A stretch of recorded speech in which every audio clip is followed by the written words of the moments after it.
الحمد لله والصلاة والسلام على سيدنا محمد وعلى آله وأصحابه أجمعين. الحمد لله والصلاة والسلام على سيدنا محمد وعلى آله وأصحابه أجمعين. أما بعد فأعوذ بالله من الشيطان الرجيم. بسم الله الرحمن الرحيم.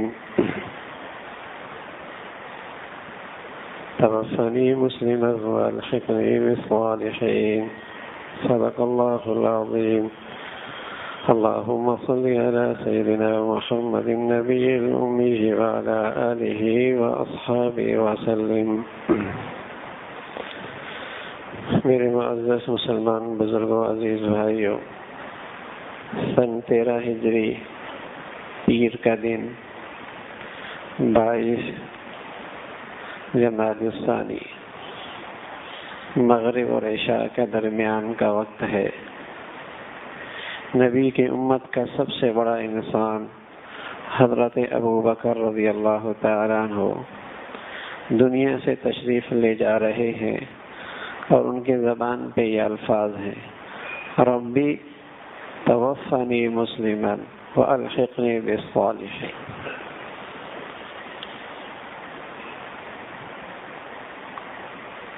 تیرہ ہجری 22 ربیع جمادی الثانی پیر کا دن مغرب اور عشاء کا درمیانہ وقت ہے. امت مسلمہ کا سب سے بڑا انسان اور نبی علیہ الصلوۃ والسلام کی امت کا سب سے بڑا آدمی حضرت ابوبکر رضی اللہ تعالی عنہ اس دنیا سے آپ کے جانے کا وقت ہے. آپ کی لاڈلی بیٹی آپ کے سرانے پہ بیٹھی ہے. یہ چاند غروب ہونے کے قریب ہے. وہ غم کے آنسو بہا رہی ہے. اس بڑے انسان کے زبان پہ الفاظ کیا ہے؟ ربی توفنی مسلما والحقنی بالصالحین. یہ آپ کی دنیا سے جاتی ہوئی زبان کے آخری بول ہیں. ربی توفنی مسلما والحقنی بالصالحین. اللہ مجھے مسلمان اٹھانا اور نیکوکاروں کے ساتھ ملا دینا. ربی توفنی مسلما والحقنی بالصالحین.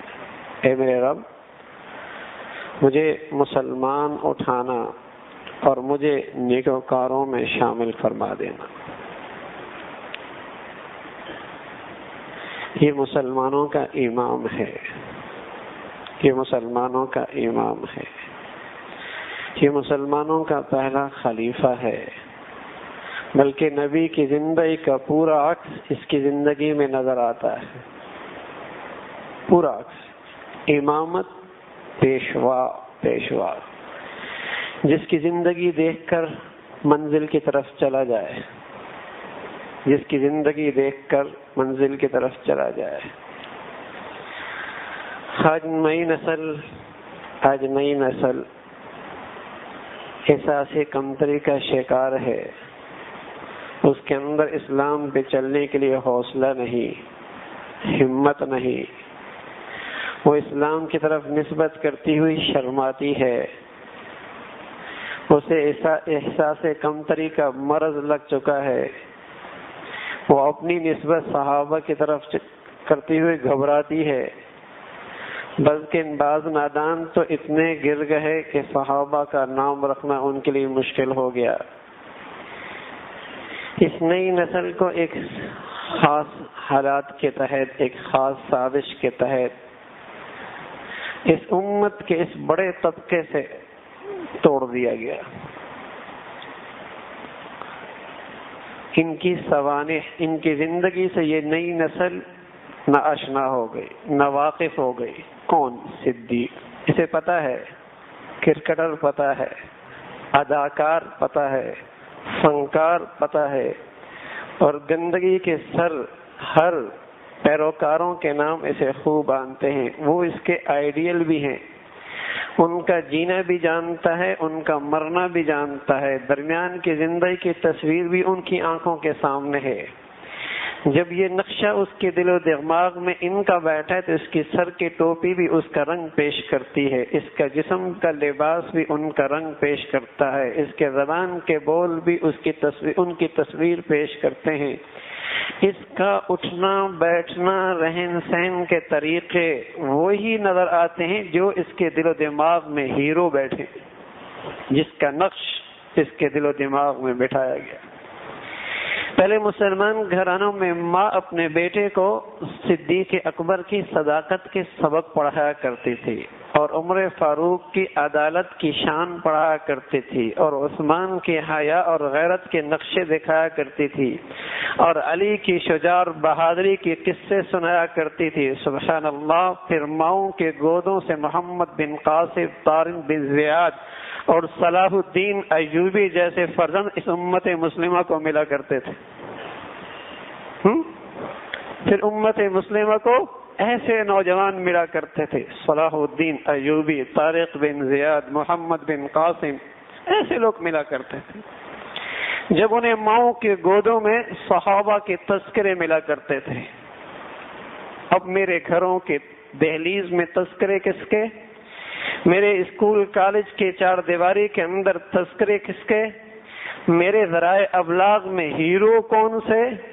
اور میرے نئی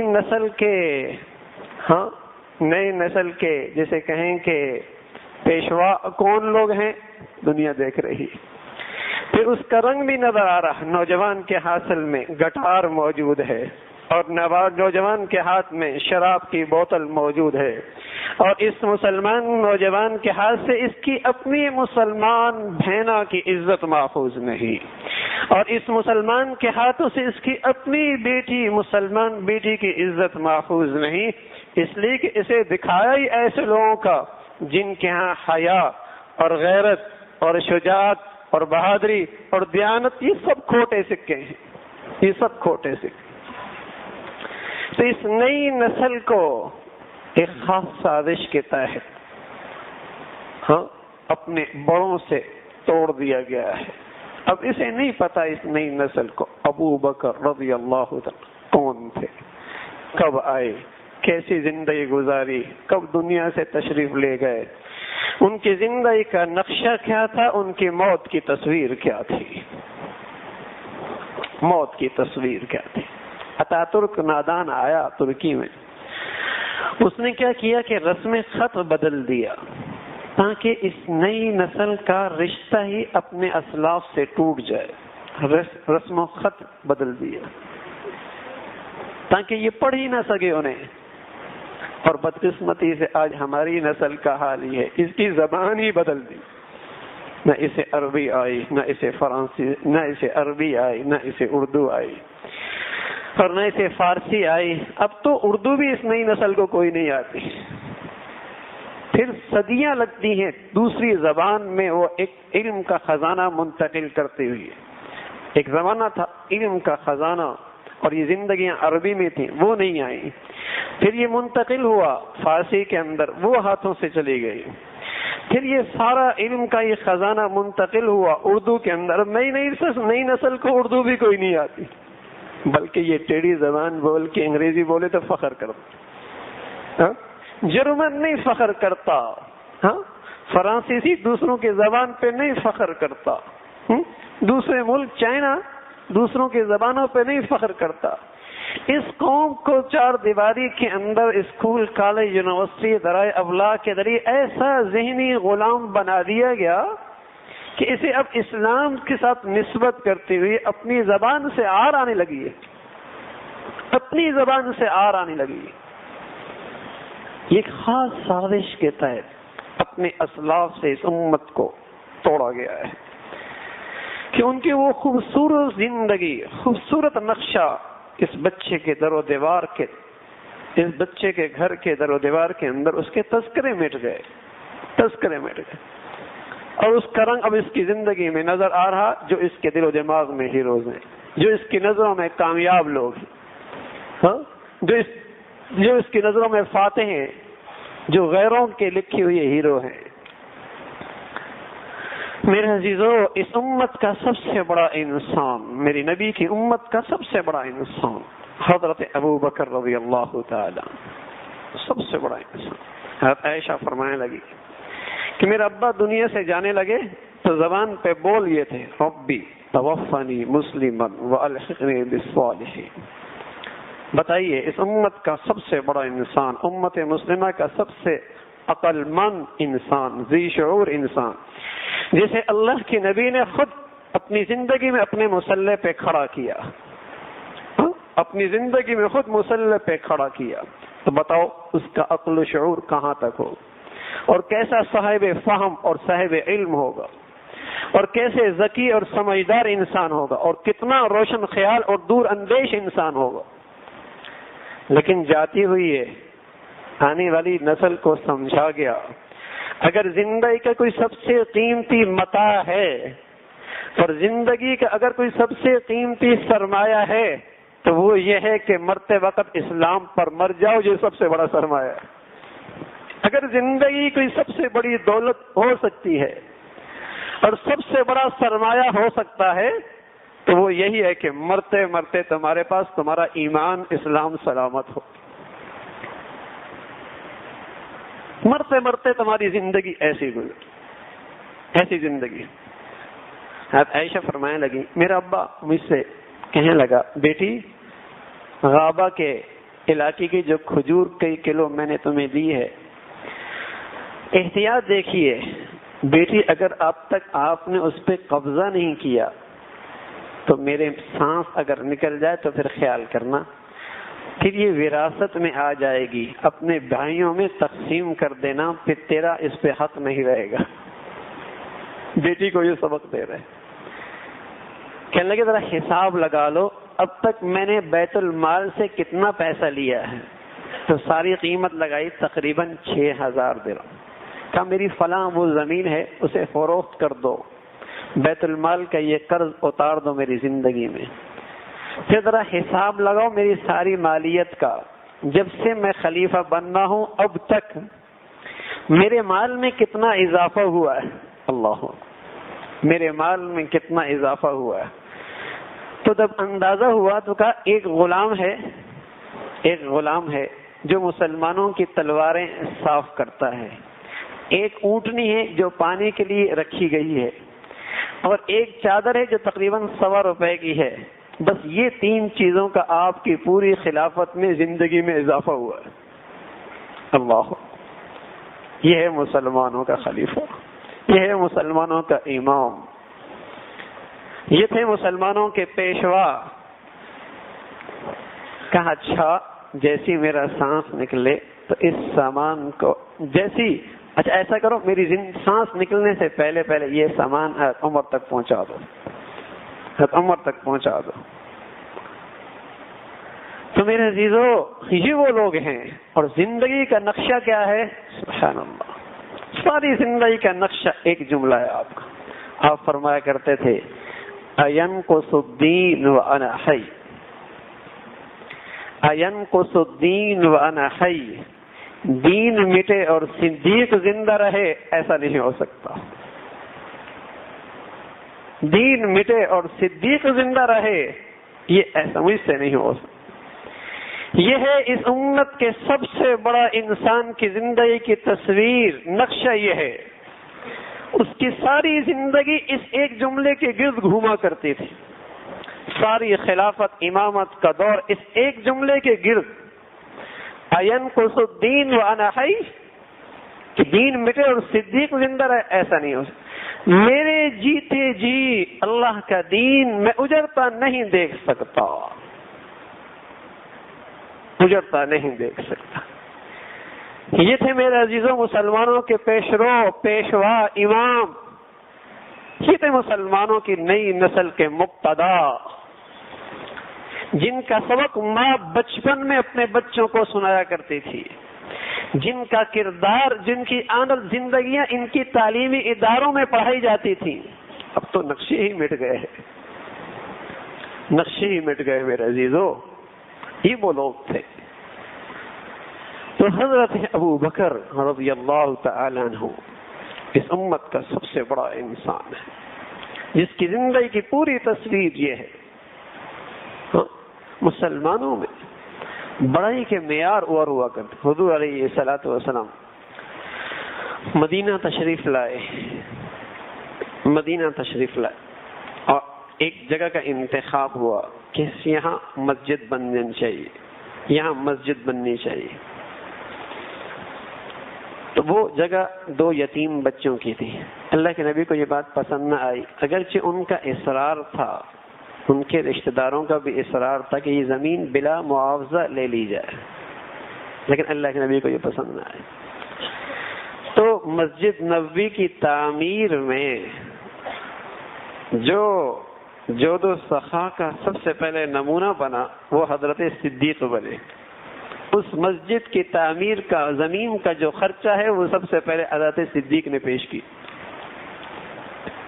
مسجد مدینہ منورہ کی پہلی مسجد، یہاں بھی پہلے نمبر پہ صدیق نظر آئے، پہلے نمبر پہ۔